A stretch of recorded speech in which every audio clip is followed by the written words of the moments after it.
J'ai donc créé mes deux magasins de jeux vidéo. Maintenant, on va mettre tout ça dans un tableau.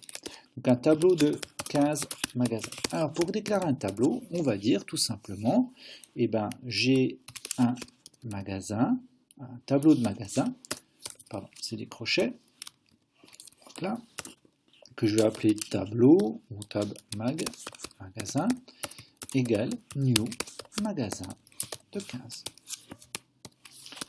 Donc là, je crée 15 magasins.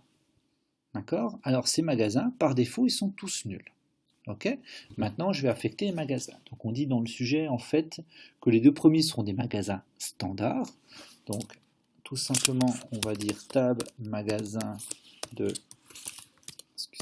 de 0 égale, là je l'ai appelé mag.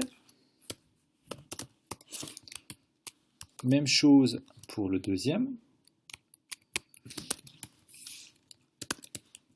Et on a dit le 8e et le 12e magasin. Donc, alors le 8e, si on se base sur les indices, ça devrait être l'indice 9.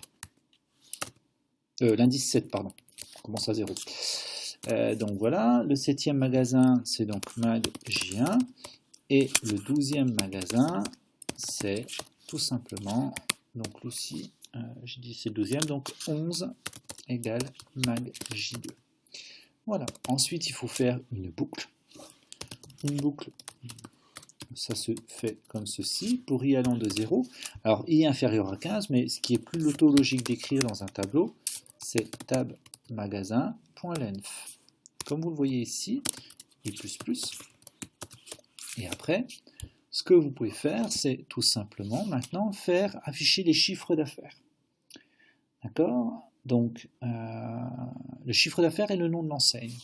Donc là, en fait, si vous faites quelque chose de plutôt brutal, comme ceci,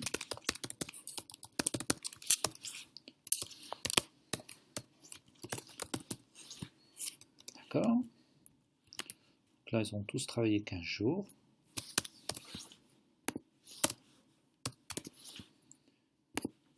Vous allez avoir un crash. Pourquoi est-ce que vous avez un crash? Parce que le problème, c'est que à un moment donné, vous appelez une méthode qui porte sur un objet nul, puisque à partir de tab de 2, il n'y a plus de chiffre d'affaires. Donc là, il faut absolument vérifier que tout simplement le tableau de magasin, enfin que le magasin à cette position-là est différente de nul. Si j'ai différent de nul, vous pouvez afficher le chiffre d'affaires. Ça évitera l'exception nul pointer exception. D'accord? C'est la même chose. Si je redémarre, là on voit bien qu'il affiche mes magasins. Alors, pour un d'un ceci, je vais juste commenter ici mes petits tests. Voilà. Et là, je devrais avoir 4 magasins, afficher le chiffre d'affaires. Voilà. Il faut également afficher l'enseigne. Donc là, je pourrais très bien essayer de faire tag magasin de i.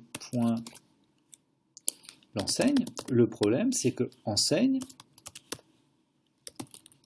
est un attribut privé. D'accord? De plus, je veux dire le truc. Donc, c'est un attribut privé. C'est comme précédemment. On va faire une méthode. Là, dans un main, il faut toujours faire une méthode, un accesseur qui sera getEnseigne. Tout simplement, je viens ici. Alors, il y a besoin de le faire qu'une fois. Donc là, vous faites public string getEnseigne. D'accord? Ça renvoie l'enseigne du magasin. Tout simplement. Petit commentaire.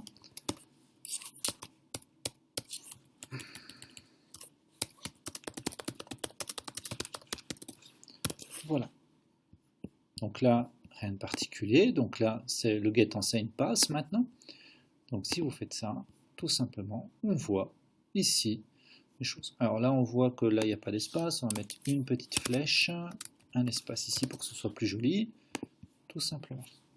Alors, par contre, le dernier point qu'il faut expliquer, c'est la méthode de polymorphisme.